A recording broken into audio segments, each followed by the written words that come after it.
his wife. Another note. When Dr. Harris went to New York to talk to producers about this program, he told about Ray Milland and said, "What do you think about him?" "Oh, be fine." Helen Claire, and Dr. Harris said he just lit up. Well, so why are you smiling? He said, "I delivered her." During World War I, Dr. Harris served in the medical corps with the rank of lieutenant colonel. He was stationed in Paris, France, where he was the editor of the publication War Medicine. Dr. Harris had the pleasure of having his nephew, Captain Charles D. Harris, spend a few days with him in Paris. Steele stated they had a great time visiting the local sites. It was just a few weeks after the visit that Charles was killed in action. After the war, it was the sad duty of Dr. Harris to locate the grave site where the Germans had buried Charles and had the body removed to a new location. Finally, Charles' body was returned to the U.S. and final resting place is in Princeton, New Jersey, where his mother and father are buried. After the war, Steele was appointed to the staff of President Wilson. He traveled at the peace conference in France. He accompanied President Wilson to Italy, and he also came back on the same ship with President Wilson. Dr. Harris is most famous for his discovery of hypoglycemia in 1924. 20-something years later, in 1949, he was awarded the Distinguished Service Award from the American Medical Association for this discovery. I'd like to take about this total of 10 minutes to show you a few pictures relating to the family and about some pictures from France. Charlotte and I visited over there in August, and we went to this little town. Maurice James was going to read this ceremony for me, but she couldn't be here, and I'd like to read that to you if you just bear with me just a few minutes.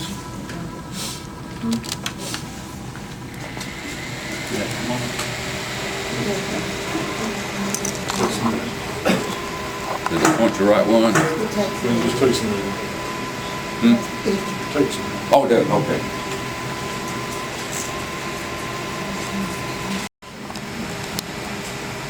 Okay, there's old Jewel. We pointed out that's Dr. William, can I read his last name, Jewel? Martin. Bill Martin, his wife, and Trudy Green, his sister. These are related to J.C. or Jimmy Harris from Cave Springs.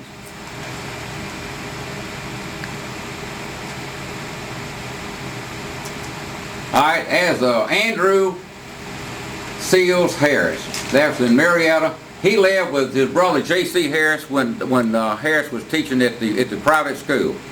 Most of these boys were tutored by their older brother. Now, Dr. Harris, being a medical doctor, was not a wealthy man by any means. Now, there's Seals Harris later in life. There again, you got the peak Harris head. All right, now this was written in 1919 to Major General P.C. Harris, Washington, D.C. Dear Charlie, and it's signed, affectionate, your brother, Seals Harris, Lieutenant Gov. Merkley. He's sending the general back a report. Dr. Harris went on the battlefield and interviewed the company where, or talking about Charlie, 21 years old. This gives an account right before he was killed. This is Dr. Banning. This is the book that Ernie was talking about. Dr. Banning was a combat veteran, World War I, seriously injured, and he was killed in an airplane crash in World War II working for the government.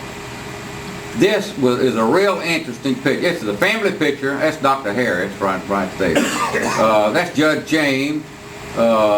This is the boy, I think, that went to West Point. Does that look like a cap of some kind?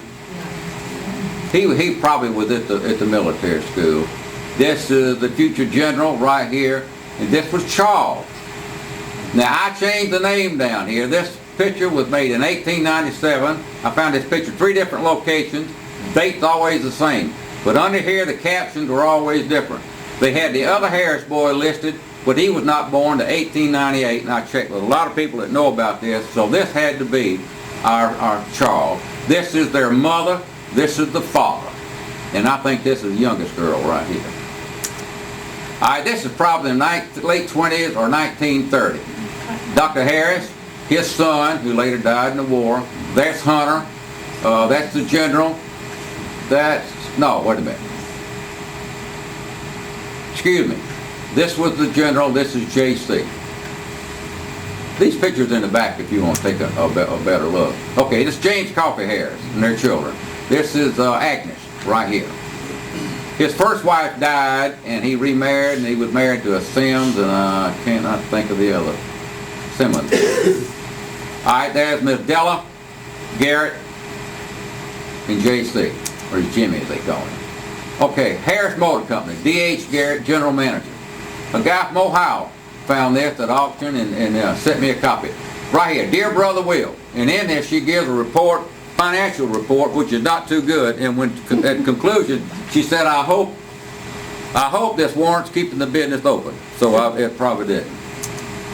All right, this is the boys in Washington. There's Senator, the General. There's Hunter and Jimmy, the oldest boy.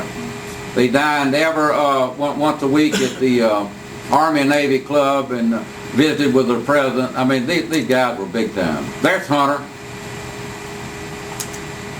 All right, now this is Hunter's son right here. He was probably a colonel. This was in Korea. This is the two-star general he's standing next to. He would retire as a two-star general, and he did a lot of big-time fighting in Korea when they had one of these big retreats. I believe he was one of the cavalry division. All right, this is Hunter Harris, Air Force. He retired as a four-star general. He's buried in Hawaii.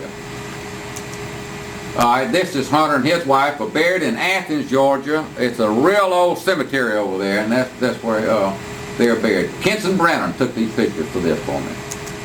All right, there's Senator Harris. There again, you notice the hairline. Julia. All right, this is the daughter. This is when this tablet was dedicated at the Big Spring. All right, this is the Wheeler plantation over in Alabama. We went through there and went over to a meeting one day. It's closed right now, but they're in the process of renovating that, and the cemetery is right back over here. All right, that's the on K Spring Street. They came in the wedding announcement. It said Julia and William would return to their home on Park Avenue. In 1905, this was K Springs was called Park Avenue. And I think they sold it, and that's Dr. Harris. This is in Birmingham. All right, this is Senator Harris, Julia, she died in 1959. Now that's something, the daughter of a Civil War veteran. All right, this is the infant son of the Wheeler Harris. She was February 13, 1913. This is very hard to read. That's in Alabama. This is the daughter. Had any of y'all ever heard about this before? The two children? Neither of them. That's Julia, 1979. Julia never married. Y'all know where this is, at the Big Spring. This is interesting. This is dated 1917. It's four daughters and granddaughter of General Joe Wheeler. This is at Camp Wheeler down in Macon. I believe this is Julia. Now, I don't know. I want it to be. And this, you can want things so bad to be this, but I couldn't prove it. Now that looks kind of favors from the side view, Senator Harris. There again, and it says a General Harris. I don't know. I've never been able to find anything else about this photograph. All right, now there's Brigadier General Peter C. Harris. You can see the head. They've all got it. All right, this is Charles's grave in Princeton Cemetery. All right, this is what's called the Dresden. This is where General Harris and his wife lived during the war. Right here. It's still in Washington. It was an apartment house today. All right, the story of the Army's mystery man. This is another guy from sent me this right here. It tells the story about Captain Harris. And General Harrison goes into great detail what a great fellow Harris was a very quiet person, evidently, but did a super job. Now this is where I first ran in the Jewel connection right here. Two cousins, W.W. and Jewel Peak, both of Cedartown. That's in 1951. It tells about his death. All right, this is his marker in Princeton. All right, that's Charles. That's the daddy, right here. Civil War veteran at the throne. Okay. That's where? Pardon? Where's that? Where's that one? That's Greenwood. All this is together, right there in the family plot. I want to read. Let me get over the other thing.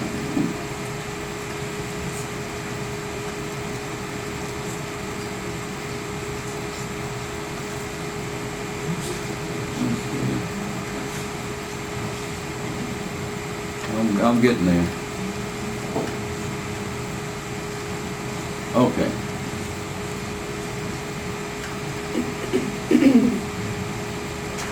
Okay. Can I have lights on just 1 minute, please? I want to take time and read this to you. Miss James was going to read it. She had to be out of town. It won't take but a minute. He's a good looking guy. I don't know any French. I'm like Jimmy, what's the funny man? I can't even think of his name. I was going to tell him. Mrs. Calabash, where are you? Jimmy Durante. When he landed in France in a train entertaining the troops in World War II, he got off the plane, all the guys ran up and said, Mr. Mr. Durante, I understand you speak French. He said, oh, CC. They said, Mr. Durante, but that's not French, that's Spanish. He said, how do you like that? I speak Spanish too.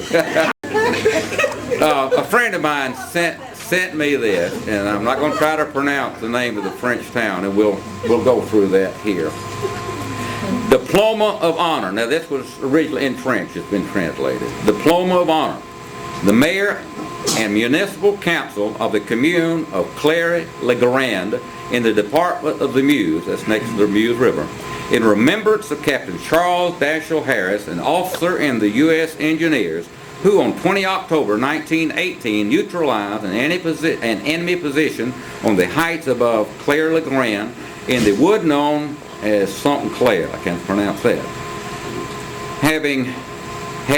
have unanimously decided to commemorate the 75th anniversary of this act of bravery with all the dignity that it deserves, and to perpetuate the memory of Captain Charles Harris' sacrifice by posthumously awarding him the title Honorary Citizen of the Commune of Claire-le-Grand. In this way, the people of Claire-le-Grand wish to demonstrate that the bonds of respect and friendship created between the American people and the French people by the grievous events of history are still very much alive. This document serves to record our gratitude for the memory of Captain Charles Dashiell Harris and his comrades in the United States Army who died heroically on the battlefield in the fight to restore our freedom, done at Claire-le-Grand on the 23rd of October, 1993, in 2 copies, one in French and one in English. The mayor, Battelle Concord, or something to that effect. Anyway, I want to show you the town. Charlotte and I went through there in August. The lights, please. All right, this is Charles, captain, youngest captain in the Army. His hair is going back. This is the general. These stripes, I think, are each one 6 months overseas. You know, I just noticed this not too long ago. That is a mourning band. Right there. And I bet that's when Charles was first listed as missing in action. It was nearly 3 months later before they actually found out what happened. All right. This is where the Germans. He was wounded, captured by the Germans, and buried on the battlefield. And this is where Dr. Harris, after the war, had to go, located the body. Well, the Army located the body, informed the general. Dr. Harris went over there and disinterred the body, and he buried it in a better location. He